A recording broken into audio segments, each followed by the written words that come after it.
এই বেগুনটা আমি সংগ্রহ করব, কারণ হচ্ছে এই যে আগামীকাল যে পহেলা রমজান, এই রমাদানে এটা দিয়ে যে কটা বেগুনি হোক সেই বেগুনি বানানো হবে।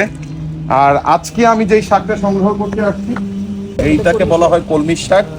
আর এই কলমি শাক কিন্তু বেসিক্যালি বেশিরভাগ সময় আমরা জানি যে নর্দমা থেকে সংগ্রহ করে বাজারে বিক্রয় করা হয়, বাজারজাত করা হয়। আর আমরা কিন্তু দেখেন সুন্দর সতেজ কোনো সার ছাড়া, কেমিক্যাল সার ছাড়াই কিন্তু আমরা এই সবজি ফসল ফলিয়েছি এবং সেখান থেকে এখন আমরা সংগ্রহ করব সতেজ টাটকা কলমি শাক। এবং এগুলো কাটলে যেটা হবে কি, এখানে শাকের ফলন আরো বাড়বে। আমি যে আগাটা কেটে নিচ্ছি এটার ফলে কি হবে, ফলনটা বেড়ে যাবে, এখান থেকে অনেকগুলো শাখা প্রশাখা বের হবে। তো আলহামদুলিল্লাহ দেখেন কত সতেজ টাটকা শাক। এবং এই সবজি সংগ্রহ করতে যেমন ভালো লাগে এবং নিজেদের হাতে ফলানো ফসল খেতেও তেমন মজা লাগে। আলহামদুলিল্লাহ আলহামদুলিল্লাহ।